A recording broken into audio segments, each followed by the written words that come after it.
আসসালামু আলাইকুম। আশা করি সকলেই ভালো আছেন। সুপ্রিয় চাকরি প্রত্যাশী ভাই ও বোনেরা, কৃষি মন্ত্রণালয়ে নিয়োগ সার্কুলার প্রকাশ করা হয়েছে। যেখানে কিন্তু বর্তমানে আবেদন চলমান রয়েছে। এই সার্কুলারে কিন্তু আপনি চাইলে আবেদন করতে পারেন। এখানে এসএসসি, এইচএসসি, অনার্স ডিগ্রি সকল পদের জন্যই বেশ কিছু পদের সংখ্যা রয়েছে।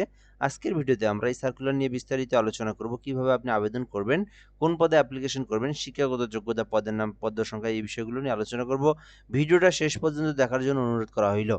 কৃষি মন্ত্রণালয়ের রাজস্ব খাতভুক্ত নিম্নোক্ত শূন্যপদসমূহে সরাসরি নিয়োগের লক্ষ্যে পদের পাশে বর্ণিত শর্ত সাপেক্ষে যোগ্যতা সম্পূর্ণ প্রকৃত বাংলাদেশী স্থায়ী নাগরিকদের নিকট হতে অনলাইনে আবেদনের জন্য আহ্বান করা যাচ্ছে। তারপর আমরা এখান থেকে দেখব ১ নম্বরে যে বিষয়টা আছে, সরেজমিনের তদন্তকারী ৪টি পদ আছে। আবেদনের জন্য কোনো স্বীকৃত বিশ্ববিদ্যালয় হইতে কৃষি, কৃষি অর্থনীতি, গণিত, অর্থনীতি, পরিসংখ্যান বা বাণিজ্য ২য় শ্রেণীর স্নাতক ডিগ্রি অর্থাৎ এই ডিপার্টমেন্টগুলো থেকে যদি আপনি অনার্স অথবা ডিগ্রি করে থাকেন, আপনি কিন্তু সরেজমিনের তদন্তকারী পদে আবেদন করতে পারবেন। ২ নম্বরে আছে ৬০ মুদ্রাক্ষরিক কাম কম্পিউটার অপারেটর, ৭টি পদ আছে। আবেদনের জন্য অনার্স অথবা ডিগ্রি পাস থাকতে হবে, আর পাশাপাশি কম্পিউটারের যে অভিজ্ঞতা ৬০ মুদ্রাক্ষরিকের সেটা কিন্তু আপনার থাকতে হবে। ৩ নম্বর আছে কম্পিউটার অপারেটর, ৪টি পদ আছে। আবেদনের জন্য আপনাদেরকে বিজ্ঞান শাখা থেকে অনার্স অথবা ডিগ্রি পাস করা থাকতে হবে, তাহলে কিন্তু আপনি কম্পিউটার অপারেটর পদে আবেদন করতে পারবেন। ৪ নম্বরে আছে অফিস সহকারী কাম কম্পিউটার মুদ্রাক্ষরিক, ২টি পদ আছে। আবেদন করতে চাইলে উচ্চ মাধ্যমিক থাকতে হবে, অর্থাৎ এইচএসসি পাস করা থাকতে হবে এবং কম্পিউটারের বেসিক নলেজ আপনার জানা থাকতে হবে, দেন কিন্তু আপনি আবেদন করতে পারবেন। ৫ নম্বরে আছে ক্যাশ সরকার, একটি পদ আছে।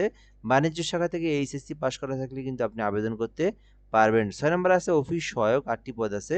শুধুমাত্র এসএসসি পাস করেই কিন্তু আপনি এই সার্কুলারে আবেদন করতে পারবেন।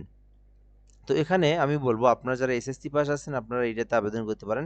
এছাড়াও যারা এইচএসসি পাস আছে এইটাতে দেখতে পারেন, এটাতে দেখতে পারেন।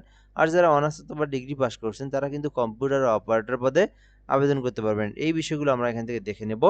তো এরপরে যদি আমরা এখান থেকে দেখি আবেদনের জন্য যে মূল বিষয়গুলো দেখতে হবে সেগুলো হচ্ছে, আবেদন করতে অবশ্যই আপনার বয়সটা 18 থেকে 32 বছরের মধ্যে হতে হবে।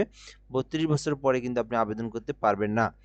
তারপরে যদি আমরা দেখি আবেদনের জন্য কি বিষয় দেওয়া আছে, আবেদন করতে চাইলে moa.teletalk.com.bd এই ওয়েবসাইটের মাধ্যমে আপনাদেরকে অ্যাপ্লিকেশন করতে হবে। আর আপনি চাইলে আমাদের মাধ্যমে আবেদন করে নিতে পারেন। আমাদের এখানে একটা হোয়াটসঅ্যাপ নাম্বার দেওয়া আছে। এই নাম্বারে যোগাযোগ করলে বাংলাদেশের যে কোনো সরকারি চাকরির আবেদন একদম ঘরে বসে থেকে নির্ভুলভাবে আমাদের মাধ্যমে হোয়াটসঅ্যাপে যোগাযোগ করে আপনার ইনফরমেশনগুলো দিয়ে আবেদন করে নিতে পারবেন। আবেদন করার পর অ্যাপ্লিকেশন যে কপিটা সঙ্গে সঙ্গে আপনাকে পাঠিয়ে দেওয়া হবে। তো চাইলে যোগাযোগ করতে পারেন। তো আরেকটা বিষয় হচ্ছে, আমাদের চ্যানেলটাতে অবশ্যই সাবস্ক্রাইব করে রাখবেন। বাংলাদেশের সরকারি সকল নিয়োগ সার্কুলার এই চ্যানেলে আপলোড করা হয়। এজন্য অবশ্যই আমাদের সঙ্গে সাবস্ক্রাইব করে যুক্ত থাকবেন।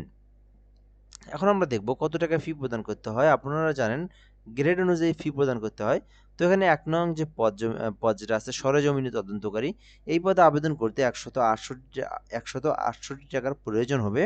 এরপরে যদি আমরা এখান থেকে দেখি আবেদন করতে ২ থেকে ৪ নং পদের মধ্যে আবেদন করলে ১১২ টাকা ফি প্রদান করতে হবে। আর যদি যেটা আপনারা দেখলেন অফিস সহায়ক ২০তম গ্রেডের, ওইটাতে আবেদন করতে চাইলে শুধু ৫৬ টাকা আপনারা ফি জমা দিয়েই আবেদন করতে পারবেন। এখানে যে পদে আবেদন করবেন সেই পদের টাকা টেলিটক সিমে রিচার্জ করে আবেদনটা করতে হবে। আর যদি নিজে আবেদন করেন সেক্ষেত্রে আপনার টেলিটক সিমের প্রয়োজন হবে এবং সেক্ষেত্রে আপনাকে নিজের টেলিটক সিমে রিচার্জ করতে হবে। আর যদি আপনি বাইরে থেকে অথবা আমাদের মাধ্যমে আবেদন করে নিতে চান সেক্ষেত্রে কিন্তু আপনার টেলিটক সিমের প্রয়োজন হবে না। আচ্ছা, এখন দেখব কিভাবে ফি জমা দিবেন। এমওএ লিখবেন প্রথমে আপনারা মেসেজ বক্সে। লেখার পরে যে ইউজার আইডি আছে ওইটা লিখবেন আপনারা। লেখার পরে 16322 নাম্বার যেটা টেলিটক সিমের নাম্বার, ওই নাম্বারে সেন্ড করে দিবেন। পরবর্তীতে একটা পিন নাম্বার দেওয়া হবে। MOA ES space pin number দিয়ে 16322 নাম্বার আপনারা সেন্ড করবেন। তো সেন্ড করার পরে কিন্তু আপনার অ্যাপ্লিকেশনটা হয়ে যাবে।